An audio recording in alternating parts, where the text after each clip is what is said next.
Assalamualaikum warahmatullahi wabarakatuh. Kenalkan nama saya Muhammad Rizky Ardiansah dengan NIM 0821 11633009. Di sini saya akan melakukan presentasi mengenai review jurnal yang berjudul Drawing Insight from COVID-19, Infected Patient Using CT Scan, Image, and Machine Learning Technique Study on 200 patient. Next. Yang pertama ini untuk latar belakang sendiri, pandemi COVID-19 telah menyebabkan lebih dari 6.000 kematian di Eropa dan 12.000 kematian di seluruh dunia. Berdasarkan data dari Johns Hopkins University, lebih dari 299.000 orang telah terinfeksi dan sekitar 21.500 orang berhasil sembuh. COVID-19 menurut WHO adalah penyakit menular yang disebabkan oleh virus corona baru. Orang dengan penyakit bawaan seperti jantung, diabetes, dan tekanan darah tinggi lebih berisiko mengalami kondisi serius. Hingga saat ini belum ada vaksin atau pengobatan spesifik untuk COVID-19.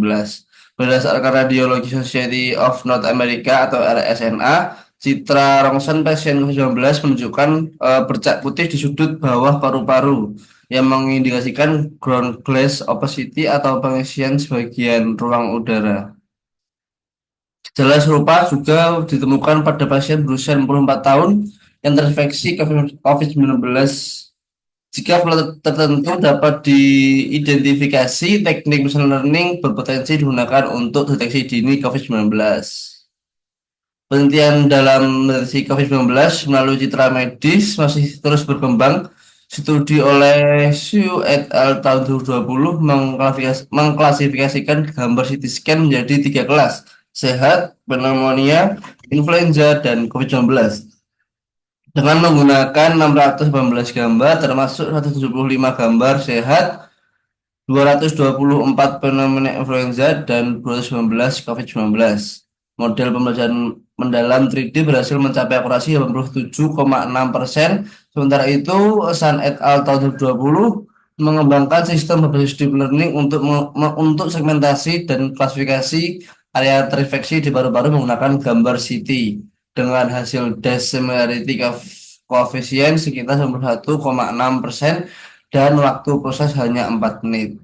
Makalah ini melanjutkan dengan membahas perbedaan COVID-19 dengan jenis fenomena lain, pemilihan database, metodologi penelitian, prosedur penelitian, dan pengujian, serta analisis eksperimen dan hasil bab terakhir menyajikan kesimpulan dan rekomendasi untuk penelitian selanjutnya. Tujuan penelitian ini adalah mengembangkan metode berbasis machine learning untuk mendeteksi dan membedakan COVID-19 secara dini dari pneumonia lain melalui citra medis dengan cepat dan akurat. Untuk literatur reviewnya, yang pertama karakteristik medis pneumonia COVID-19. COVID-19 pneumonia berbeda dari pneumonia lain karena menyerang seluruh paru-paru, terutama di tepi luar, dengan ciri khas seperti ground glass opacity atau GGO, konsolidasi, dan efusi pleura. Yang kedua, machine learning untuk deteksi COVID-19 yang dikutip oleh Su et al. Tahun 2020 menggunakan CT scan untuk mengklasifikasikan pasien dengan akurasi 87,6%, sementara Sun et al. Tahun 2020 mengembangkan model deep learning untuk segmentasi area infeksi dengan akurasi 91,6% dan waktu proses cepat. Untuk metode penelitian sendiri ini ada dibagi menjadi 4. Yang pertama yaitu ada pengumpulan dan preprocessing data, kemudian pelatihan model dan dengan ResNet, yang ketiga pengujian dan interpretasi model, yang keempat yaitu validasi dan penerapan model. Yang pertama melakukan cropping atau ROI dan resizing untuk fokus pada area paru-paru relevan menggunakan fitur seperti GGO, konsolidasi, dan efusi pleura. Untuk yang kedua, melatih model menggunakan arsitektur residual neural network atau ResNet di Microsoft Azure untuk mengatasi vanishing gradients dan membangun jaringan lebih dalam. Yang ketiga, menguji model dengan gambar baru dan menggunakan GrandCam atau heat map untuk memvisualisasikan area fokus model selama prediksi.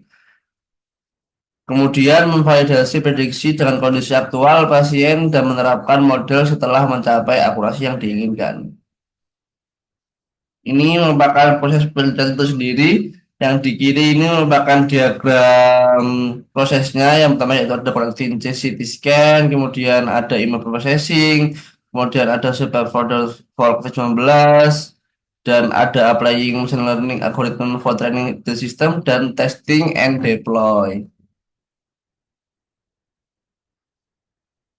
Kemudian untuk datanya sendiri, total gambar yang dikumpulkan sekitar 2.200 gambar CT scan dikumpulkan dari berbagai rumah sakit di Cina, Italia, Moskow, dan India. Data terdiri dari beberapa ratus gambar CT scan pasien COVID-19, 600 gambar pasien fenomena lain, dan 600 gambar orang sehat. Sumber dataset yaitu dataset diperoleh dari berbagai sumber terpercaya termasuk Italian Society of Medical and Interventional Radiology, 100 gambar dari lebih 80 pasien, kemudian datang di Hospital Wuhan, ada Mosmed AI, dan Sal Hospital Ahmed Dadat. Proses anotasi gambar dikumpulkan, dilabeli, dan dianotasi untuk digunakan dalam pelatihan model. Ini adalah contoh dari gambar tersebut. Ada normal, COVID-19, dan other visual phenomena. Untuk hasil penelitian sendiri, masih model deteksi COVID-19 berdasarkan analisis gambar CT scan mencapai akurasi 91%. Data yang digunakan menggunakan total 2.200 gambar, diuji menggunakan 600 gambar yang belum pernah dilihat sebelumnya. Parameter kinerja sensitivitas 92,1% dan spesifikasi 90,29%. Temuan khusus beberapa kasus false positif dan false negatif teridentifikasi beberapa pasien yang salah diklasifikasikan ternyata positif COVID-19. Berdasarkan tes PCR, analisis CT scan dapat digunakan sebagai alat screening awal efektif. Perbandingan dengan penelitian sebelumnya, model ini menunjukkan peningkatan akurasi dibandingkan dengan penelitian sebelumnya yang mencapai 67,6%. Untuk kesimpulan sendiri, penelitian ini membahas penerapan teknik machine learning untuk deteksi COVID-19 melalui gambar CT scan paru-paru dengan tujuan menjadikan gambar CT scan sebagai alat screening awal atau alternatif untuk tes RT-PCR karena hasilnya yang cepat dan akurat. Model yang dikembangkan mencapai akurasi hampir 91% meskipun terdapat beberapa indikasi false positif dan false negatif. Fenomena akibat COVID-19 menunjukkan pola khas berupa noda kabur di tepi luar paru-paru yang dapat dikenali melalui teknik machine learning untuk deteksi awal. Peningkatan lebih lanjut dalam akurasi model diharapkan dapat dicapai dengan menggunakan dataset gambar yang lebih berkualitas. Ini merupakan sumber referensi itu sendiri. Mungkin cukup sekian dari saya. Kurang lebihnya mohon maaf. Wassalamualaikum warahmatullahi wabarakatuh.